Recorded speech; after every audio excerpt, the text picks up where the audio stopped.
Have you ever gone looking for an old web page, maybe a favorite blog from years ago, only to find it's just gone? Poof, vanished. The thing is, the internet, our supposedly permanent library of everything, forgets things way faster than we realize. And now, with AI in the mix, that forgetting is getting a whole lot more dangerous. So let's get into why a quiet little nonprofit might just be one of the most important things protecting our version of the truth. Really think about that question for a second. We operate on a shared understanding of history, right? A common set of facts that helps us navigate the world. But what happens when that very foundation starts to feel like quicksand? When the digital proof of what happened yesterday can be altered, or even worse, completely made up from scratch? And look, this kind of thing happens every single day in these small, almost invisible ways. A politician says something, it causes a stir, and whoops, the tweet is gone. A company you used to love shuts down, taking its entire website with it. A news article gets a tiny edit, changing a critical detail, and no one's the wiser. Each one is just a small chip away at our collective memory. The past shifts, just a little bit. But now we're facing something else entirely. Generative AI doesn't just let people delete history, it lets them fabricate it. It can create incredibly convincing synthetic histories about events that never, ever happened. So we've moved from a problem of digital amnesia, simply forgetting, to a much bigger problem of digital deception. So if the modern internet is kind of built to forget, and AI is built to imagine, where do we possibly turn for the straight-up truth of what was? Well, that brings us to the hero of our story. A digital library that was built from its very foundations to do one thing and one thing only: remember. Say hello to the Internet Archive. It was founded way back in 1996, practically the Stone Age of the web, by a computer scientist named Brewster Kahl.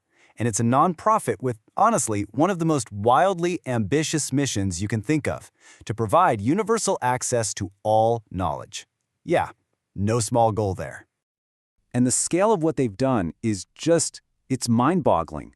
To date, they have saved over 866 billion web pages. That's billion with a B. On top of that, we're talking about 44 million books and other texts. And over 15 million audio recordings, everything from live Grateful Dead concerts to old-timey radio shows. It is truly a massive treasure chest of our shared culture.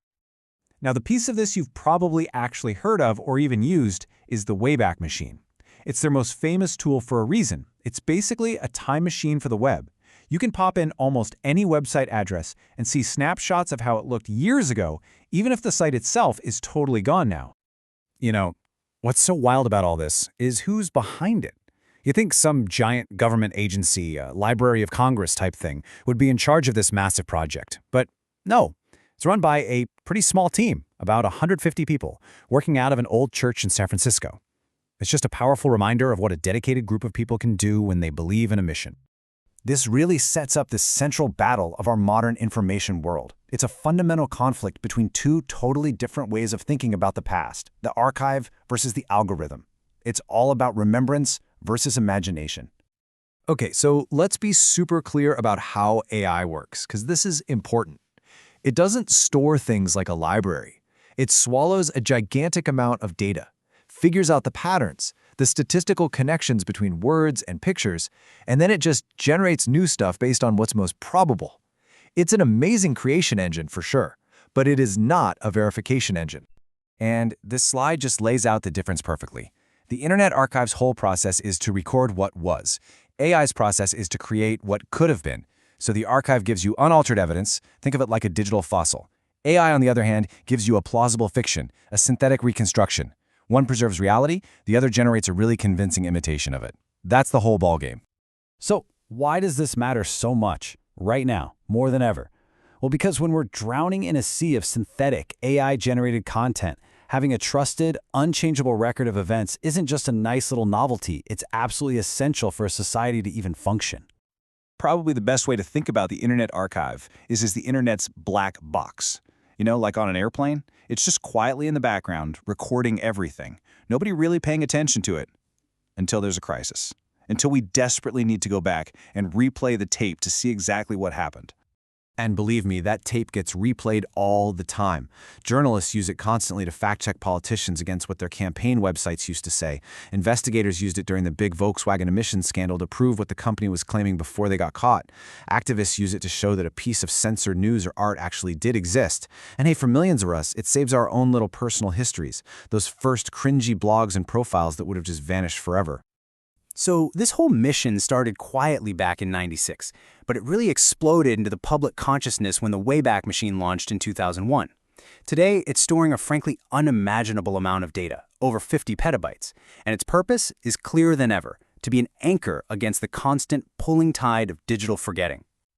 All right, so let's tie all of this together. We are smack in the middle of a fight. And it's not just a fight for information, it's a fight for authenticity itself.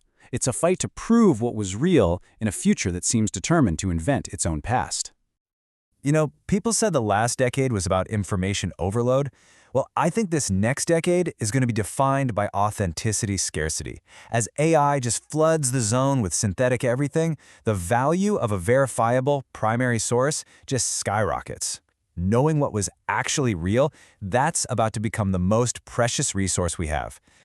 And this is where the simple, powerful, almost beautiful logic of the Internet Archive really shines.